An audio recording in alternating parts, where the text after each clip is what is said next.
Hey guys, welcome back to Ultimate S&S. So I just want to take a moment to talk with everyone here for just a moment.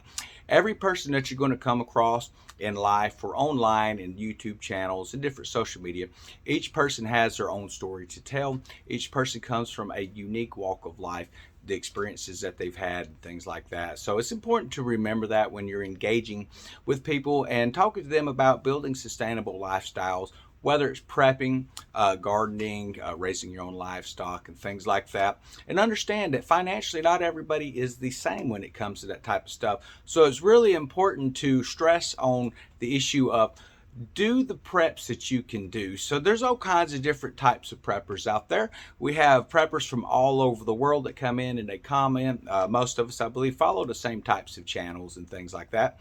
But it's important to remember that when you're looking at these preps, some of these preps that you see people doing that are costing upward of $1,000 or even higher, to just basically just trying to get ready for different types of ideas that could actually happen in our life. So I know that they have different things like these EMP proof devices that you can put on vehicles, put on your homes and stuff like that. And those are pretty cool things. I don't have ways to test that type of technology, unfortunately. So whether they work or not, you're just kind of really gambling at, is this thing going to actually work? So one of the things I will tell you is there is some basic preps that everyone can do anywhere, even regardless of where your finances sit at. So what it comes down to is, do you have a yard, or do you have access to a park or some place where you could get some dirt?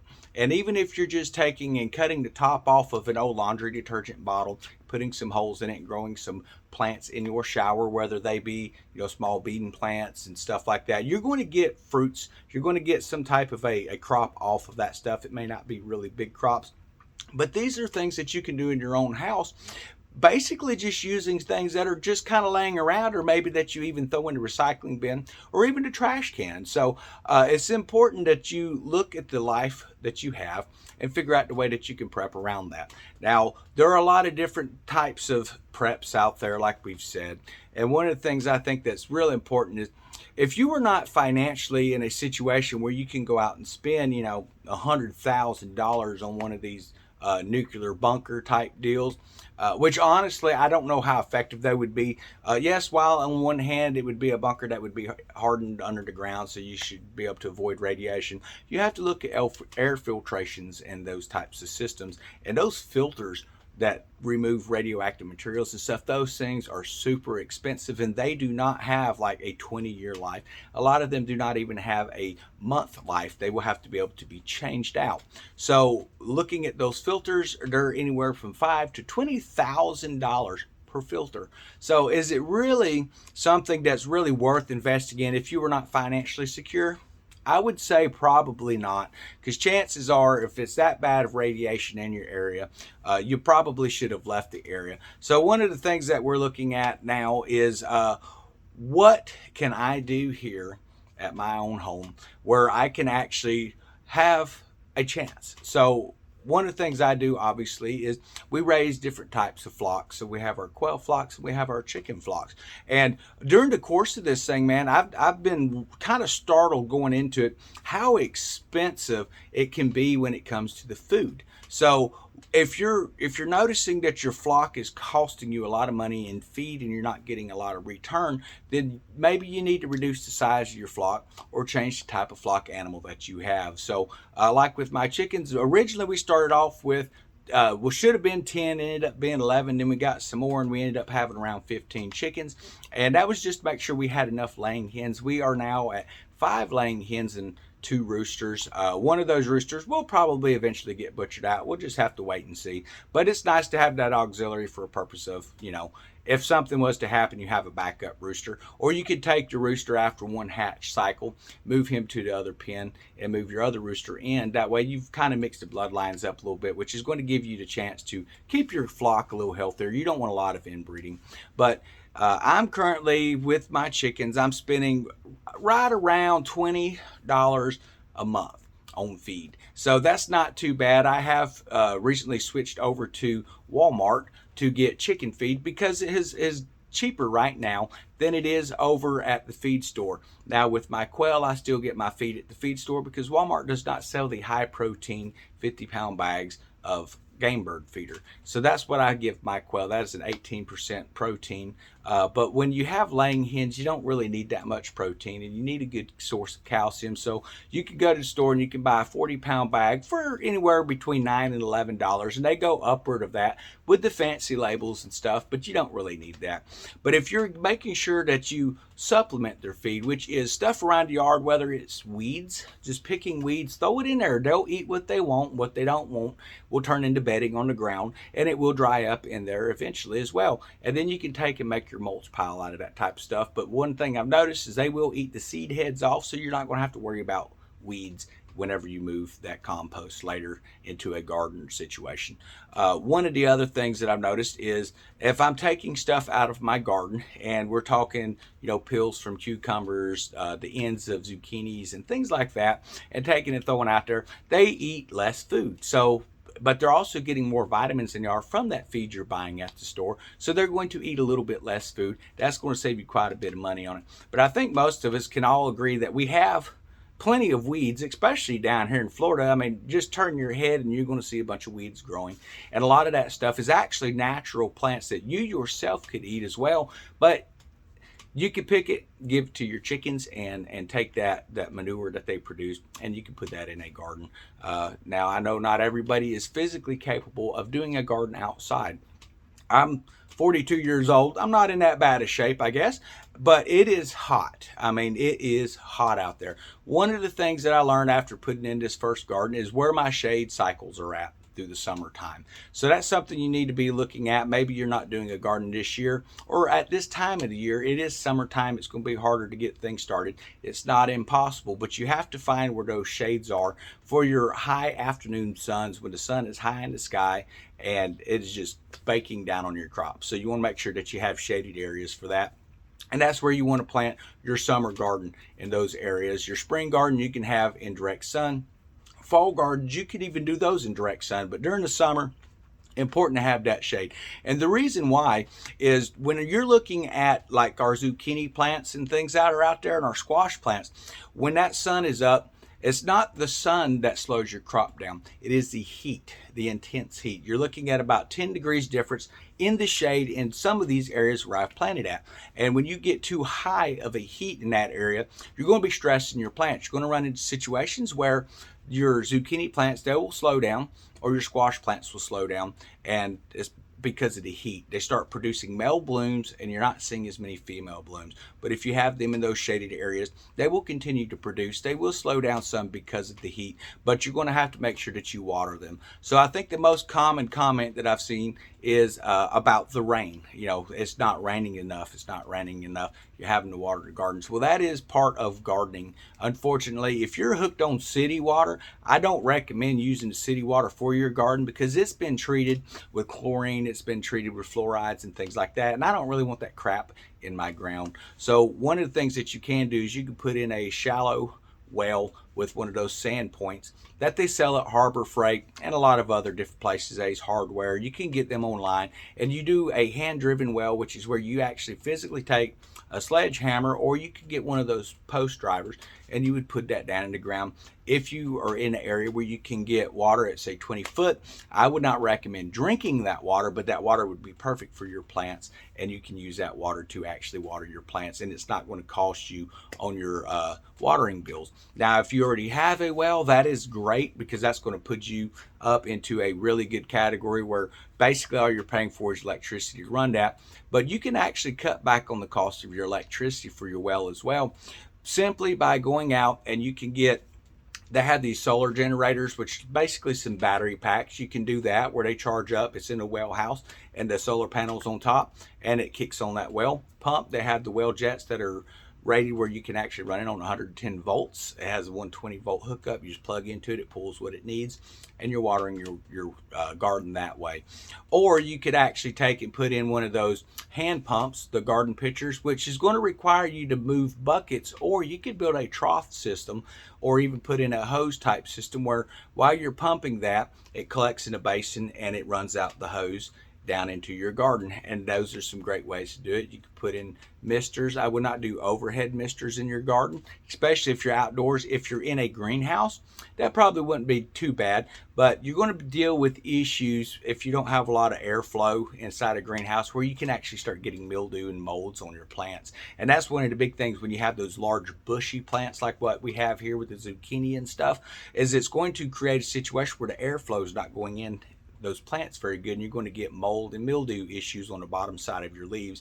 So the way that you combat that is to go in and just prune your plants down so that there can be airflow moving between them. Don't take all the leaves off. That's going to really hurt you later. But one of the things I'm noticing as we look around society today, we're seeing a lot of different stuff happen. So recently, our president sent a bunch of our domestic reserves over to other countries. Okay, there's a problem with that when we're talking about fuel shortages and things like that already, and the price of the fuel. Now we're sending our reserves to other countries. Well, where are we getting our fuel from to replace it? Well, they are still buying from Russia, even though everyone was boycotting all of the Russian goods and stuff. They're still buying fuel from them, and we have reserves, so we could be using these reserves now. And we should not have set up a system where he signed executive orders to basically end domestic oil production. We're seeing car manufacturers put out reports now that are saying by 2040 they're expecting that they will not be making any more gas vehicles, anything that runs on fossil fuel, that they will be going to all electric. Hey, that's fine. If people want to switch over those things, that's going to cut down the demand on the fuel and hopefully get those fuel prices down, typically. But understand, we live in a society of people that there is a outcry to get rid of fossil fuels and anything that runs on it. They don't seem to understand that when they plug something into their house, they turn on the air conditioner, they turn on the heater, that power is not just coming from nowhere. It is not coming normally from solar panels or even wind generators. It is actually coming from burning fossil fuels. So it's kind of one of those things where it pays, I guess, to be ignorant of it, so you can talk what you want, but you're not actually paying attention to where your power source is coming from. And we're seeing a lot of that in the world today. I was reading a report earlier today where it was through Atlanta, and they had these HOA lanes and stuff like that, where basically you can, if there's two people in the car, you can get in these lanes and you can travel a lot further, a lot faster outside of traffic. So someone decided, because they were pregnant, that they can ride that lane, and they were making complaints about having received a ticket for it. Well, understand, you cannot live in a world where they want to say, one, that what's in the womb is not a person, but then count it as a person when it is convenient for them. But even at that, yes, a child in the womb is a person, but it is not a situation where you can get in these lanes and start riding around. So I'm driving for two. Now, if you really wanted to play it, you could just get you one of them blow up mannequins or whatever, put a hat on it and maybe ride in it and maybe not get spotted. I wouldn't recommend doing it because you're just going to get busted on it. People look for loopholes on stuff, unfortunately. But I would recommend that you take time and look at your life and look at what it is that you will need to survive and exactly how much it is to survive. And figure out a plan. Set a 1 year goal. Set a 6 month goal. Set a 1 month goal. Set different goals where you can stage through, and within, say, a month, have a situation where it's okay, well, within a month, I would like to have a fairly steady meat source. Well, the best way I could tell you to do that would be with quail. They have a very quick turnaround rate. You can actually get several hatchings. 18 days is what it takes to hatch a quail egg. You can get several hatchings using incubators, and depending on the size of your incubator, you can produce enough food for you every month. And it takes about 3 months to reach a point where you are now producing, in a constant cycle, enough birds to be able to keep your freezers full. That would be how I would do it. That is how I do it. I don't have to go out and buy chicken meat and poultry meat and stuff like that anymore. You're going to discover that when you eat your quail eggs, they actually have a lot more flavor than your chicken eggs. Even the farm-raised chickens or homegrown chickens that we have out here that have a really good vitamin content to their eggs and they're very flavorful, they just don't compare to a quail egg. Even in the health aspect, they are better eggs, the quail eggs are. But not just that, the quail within 8 weeks of hatch, as soon as they've hatched, within 8 weeks, you can start butchering those birds out. And if you're every month setting your incubators, as soon as they hatch out, set the incubator again. And within about 3 or 4 hatches, what you're going to notice is you're going to have a lot of birds at different stages coming up. You can have different grow out pens or a large grow out pen. Totally up to you guys. And you're going to have a consistent source of meat. And it is not going to take no time to get to that. We started our quail last year. It was right around, I want to say probably around May. It might have even been a little after May. But within no time, we went from 8 quail. I'd bought 12 eggs online. We went from 8 quail, and I typically will get my flock up to about 70 or 80 birds and then go through and do a large culling. And when you do that, you're going to start saving a lot of money on feed. And when it comes to quail, they don't eat as much as chickens, and they put out a lot more eggs. They're smaller eggs, so it takes about 3 to 4 eggs of a quail to average 1 chicken egg, but you're going to have a lot more vitamins there. You're not going to have the bad cholesterol either, so that's going to really help you out. But those are some of my recommendations to you if you're looking to figure out how to get to a sustainable life, guys. I don't post a lot of different products and stuff on here. If I find something I think is pretty cool or works very well, then yeah, I think recently, well, it's been a few months now, I'd shared a product that I picked up, Bigfoot Bushcraft.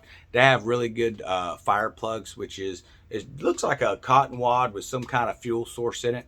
And you just take a striker and it lights. It doesn't matter. You can set that stuff in the water or whatever. It is going to light. It's really good product. If you do a lot of backpacking, even if you don't do a lot of backpacking, I would recommend putting something like that in your bug out gear. I'm not going to be posting a link to it and all that stuff. Like I say, I'm not someone that's going to post a bunch of links and stuff.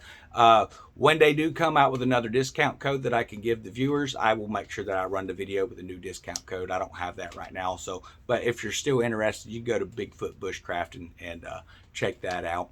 But I would highly recommend here in the next few months that you have a goal to have some sort of sustainable food source and a water filtration type of system in place, because we're looking at some massive storms coming our way. I was just reading on NOAA's website, and they were saying that we're looking at 19, this is not just storms and stuff, 19 named major hurricanes this year. That is insane. There's usually been between 5 to 10 major hurricanes. We're talking, above category 2. They're talking about 19 named major hurricanes will come through this year on this side of the country. That's not including on the Pacific side. So I think it's very important that you find out a way to do that if you've ever lost power and things like that. So you need to make sure that wherever you're living at now, our northern state members and stuff up there, yeah, I don't have to tell you, you could probably tell us some stories, but having lived in North Carolina and Indiana and even Oregon, when you get those snows and stuff, especially up in Indiana, guys, and then you get even more up around the Great Lakes, you're looking at power outages that last days, okay? So if you're in a situation where power outages are lasting days, it's good to have some sort of a heat source there. So I think most of us at some point had the old kerosene heaters, and while they stink, and I don't care if you're using the scentless fuel that they sell at Walmart, it still stinks.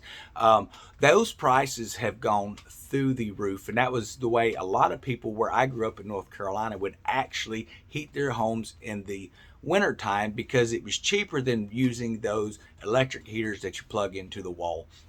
But unfortunately, when the power's out, if you prefer those electric heaters or you have central air and heating, it's not going to help you at all. So you need to figure out a way. So you could look at something like propane. If you are using some sort of a solar system, but winds and things like that in the wintertime, depending on the state you're in, they can be either really high or almost non-existent as well. So you need to look at, then you're looking at less daylight as well. So solar, in my opinion, while it can work for a good backup, unless you have a large battery bank system set up, you're not going to get a whole lot of use out of it at night, obviously, because there's no sun there. And if you don't have any winds, you're not really banking off of that. So what would you do? Well, there's these small solar generators that have been recently getting over here. Between my brother, Survival Living, and myself, we try to get these things and we stock them. in, and we make sure that they are charged. We go in once a month and make sure that the charge is there. I use one of them for solar backup for when I'm hatching eggs out in the hatchery. The reason I do that is I just run a couple of small incubators, and those are real nice to have when you start getting in this time of the season when the power gets kicked out a lot. So those are great options to have as well. That's going to keep me hatching eggs as well. But you need to look at what is going to be best for you and your family. It could be one of those situations where maybe you don't live in a state where it gets that cold, or you have a house that's fairly well insulated, and all you need to do is invest in quilts. You ever wonder why the older generation made so many quilts, and those real thick quilts that weigh like 20 pounds? Because it was cold. And I don't know if you've ever tried to heat an entire house using firewood, using a fireplace. It is a cold heat source. Up near the fireplace, it's going to be warm. Out in the main part of the house, unless you have this stuff vented, blowing the heat around, and then you're still looking at needing some sort of a 12-volt system, depending on what type of fans you're using. It's going to get cold, so you need to make sure that you have backup plans and then backups to those. So one of the things I did is I went out and I went to some quilt shows a few years back, and the biggest, heaviest quilts I could find, I didn't care what they looked like. We went ahead and started purchasing those. That way we have backups. You can find quilts at Walmart. Most of the stores that are around here, they're going to be fairly cheap, and they're not going to weigh a whole lot. I think the largest quilt I found out of Walmart was about a 5-pounder, which is not bad, but it's still not what these handmade quilts can do. So those are some things that I would recommend for you to do, just trying to get set up. Because if you're just sitting back and you're saying, well, you know, my area, we're not really running out of food. Okay, you're choosing to ignore not just prepping channels, but hey man, don't take our word for it. You can go to UN.gov, you can go to worldfoodprogram.gov, you can go to whatever your state is.gov, and it's going to tell you these states and all of these major federal groups are now telling you you need to be having at least 6 months of food set back. Because while you see in the area where we're at, I post pictures of what I'm seeing, and our shelves are empty. This is when I'm going to town. I don't know what it looks like the rest of the time, but when I go into town and it's looking empty, I get what I can, because I like to go into town once a month. I do my major grocery shopping. I do all my prepping and stuff. And typically what I'm actually doing is I'm buying my preps, and I'll bring those home and I'll rotate it into my preps, and the stuff that's getting closer on the date, I didn't rotate that into my daily groceries. And that's what we should be doing. Now that could take some money to get to that point. I'm not delusional on that. But when it comes to tax seasons and things like that, you can plan your tax seasons out where you're paying a little bit more during the year. And yes, I know people say, well, then the government's getting that money. But you will get a refund at the end of the year. It's a quick way to save money. It's a quick way to get a little bit of a kick in income. And you're going to be able to take that and get caught up on some preps and actually do something that's going to matter and really help you as well. Maybe you have skills that are in high demand. You might be working a job that's paying $12 an hour, but you have a skill where if you did some things and then sold it, or whatever, sold your service in some type of a way, whether it's, maybe you're really good and handy around the house. There's people that are wanting to do upgrades on their homes and stuff, and it could be a great time for you to get your own business started as well. And that's going to keep money coming in for you as well. And it can get to a point where you are no longer in need of a job because you have your skill sets that you're using. And I can tell you, especially down in this area, handymen are hard to find when we get these storms that come through. And we had Michael here a few years ago, and even the tropical storm we had last year. The businesses were so backed up with customers, just waiting. They had to wait months. Some customers had to wait over a year just to get somebody in to come in and give them a quote on putting in drywall and things like that. So if that's something you have experience with, you could actually make money. There was a lot of businesses that sprung up here and that are still running after Michael, because people realize, hey, when these storms come through, there's going to be a demand for my services, and they are able to come in. And when those storms are not coming through, they have actually expanded their businesses to, maybe it's going out and doing some stain work on the porches of people's houses, or painting outside houses and stuff.